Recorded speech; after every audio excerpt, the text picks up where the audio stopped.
안녕하십니까. 대한변호사협회에 등록된 보험소송 전문 변호사 김경남입니다. 자, 금일은 여러분들이 어느 날 문득 채무부존재 확인 소장을 받았다면 어떻게 대응해야 되는지 제가 알려드리겠습니다. 우선 첫 번째로 채무부존재 확인 소송이 무엇인지를 살펴볼 것인데요. 우리 법원 민사소송에서 손해배상 청구는 분쟁 당사자들 사이에 채무가 존재하는지, 그리고 채무가 존재한다 그러면 그 액수가 얼마에 이르는지 이것을 법원의 판결로 가려달라고 하는 것입니다. 채권자가 먼저 소송을 제기하게 되면 이것을 손해배상 소송이라고 하는데요. 반대로 채무자가 먼저 소를 제기할 수도 있고 이것을 채무부존재 확인 소송이라고 합니다. 채무부존재 확인 소송은 그 이름 그 자체에서 알 수 있듯이 채무자가 채권자에게 지급할 채무가 존재하지 않는다거나 혹은 채무가 존재한다 하더라도 일정 금액 이상은 존재하지 않는다라고 주장하는 소송입니다. 그래서 판결문은 이렇게 납니다. 이 채무자의 채권자에 대한 2022년 10월 11일자 별지 기재 교통사고에 기한 손해배상금 채무는 존재하지 아니한다. 이렇게 날 수도 있고요.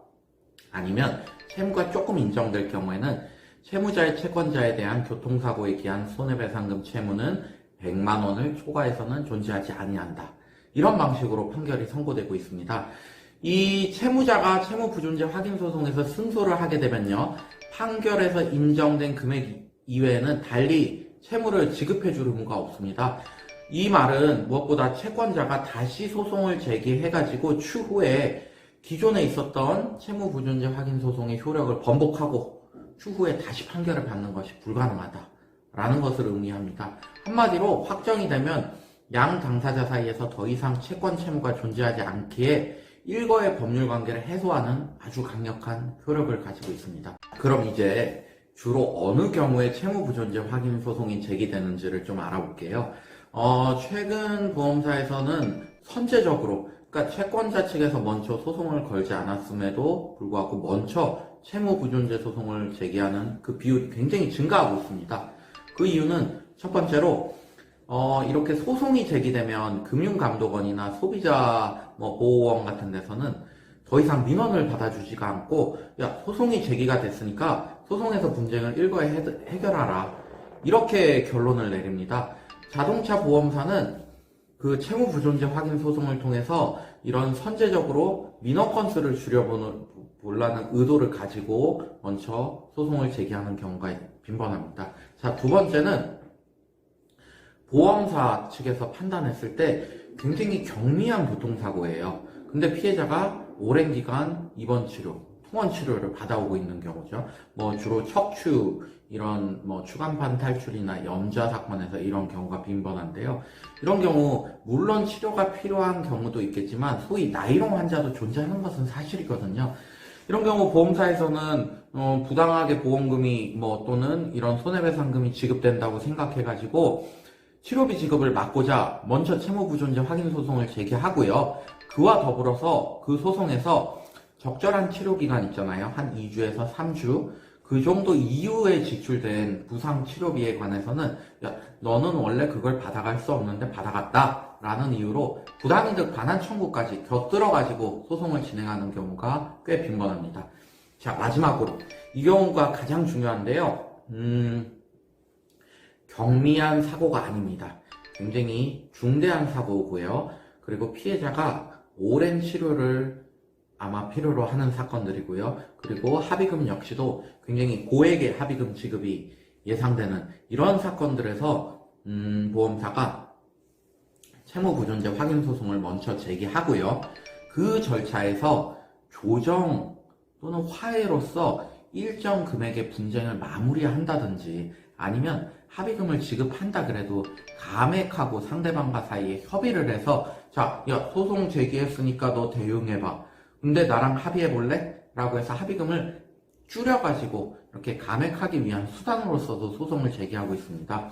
자, 피해자 입장에서는 사고 후유증으로 육체적, 정신적으로 굉장한 스트레스를 받고 있는데 보험사에서 먼저 소송을 제기해서 변호사까지 선임해서 대응할 수밖에 없으니 상당한 심리적 압박을 느낄 수밖에 없습니다. 자, 그렇다면 이번에는 채무 부존재 확인 소송 그 소장을 받았을 때 어떻게 대응해야 되는지를 한번 제가 말씀드릴게요.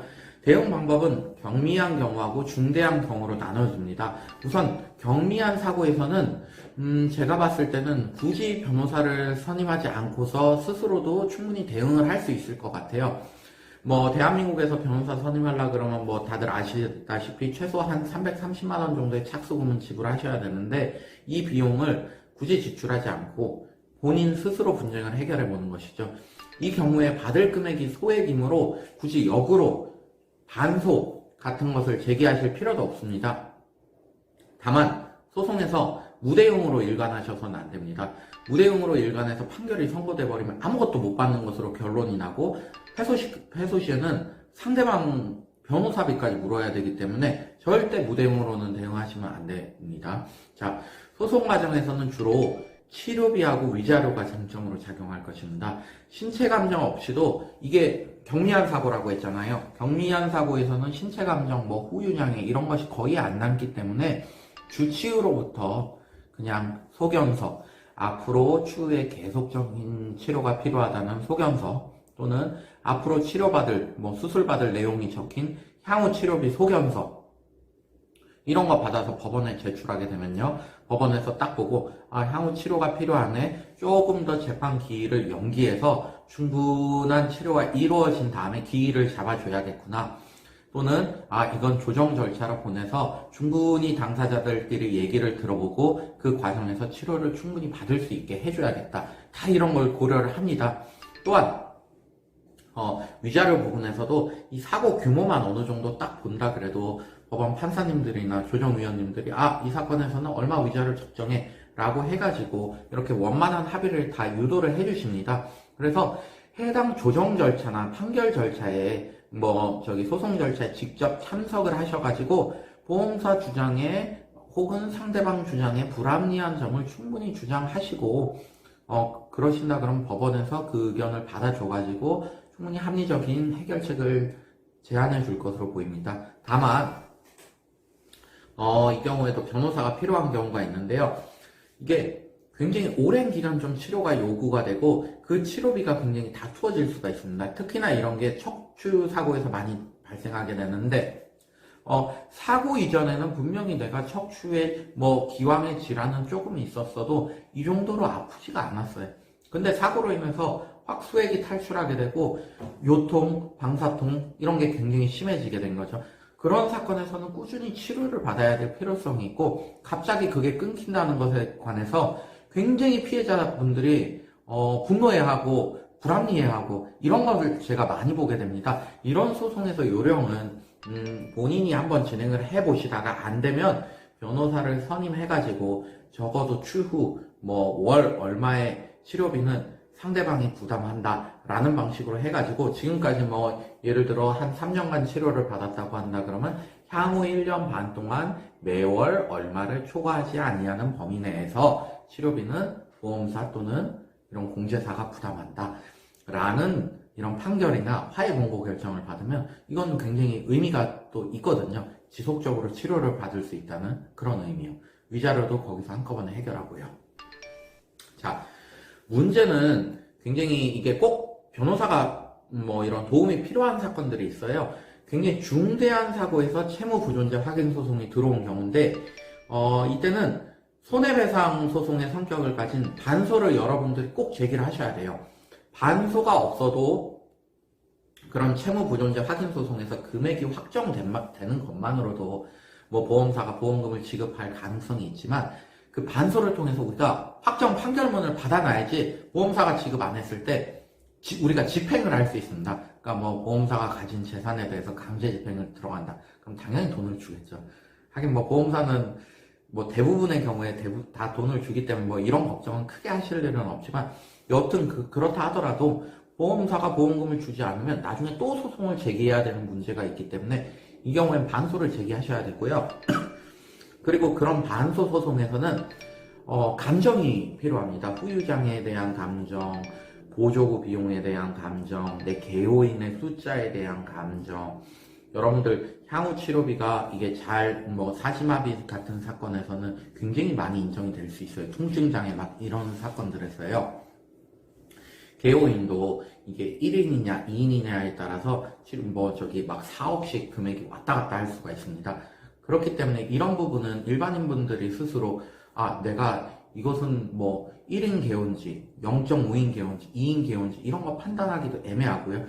본인 몸에 남은 장애 항목을 하나하나 본인이 찝어내서 누락되지 않고 다 노동능력 상실료를 받아내는 거, 그리고 과실 비율에 있어서 아주 높은 비율을 자, 손해배상액이 3억인 사건에서 과실 비율이 10%만 차이가 나도 손해배상금이 3천만 원씩 왔다 갔다 합니다. 이게 20%가 되면 6천이잖아요. 이런 부분은 변호사비 500, 1000만 원 이런 거 아끼실 때가 아니고 그만큼 손해를 확 대폭 높여가지고 많이 배상을 받고 추후에 변호사 비용 상대방한테 달라는 소송 비용 확정 재판을 통해서 그 비용 받아내는 것이 여러분들한테 훨씬 이득이 되실 겁니다.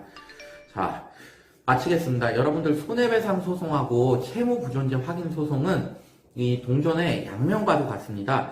제가 보기에 일반 교통사고 소송이나 보험 사건의 한 20% 정도는 이제 보험사가 먼저 채무부존재 확인 소송을 제기가 됩니다. 이런 경우에 저희 회사에서 이런 유형들의 소송을 많이 하고 있기 때문에 궁금하신 사항 있으면 언제든지 편하게 연락 주십시오. 감사합니다.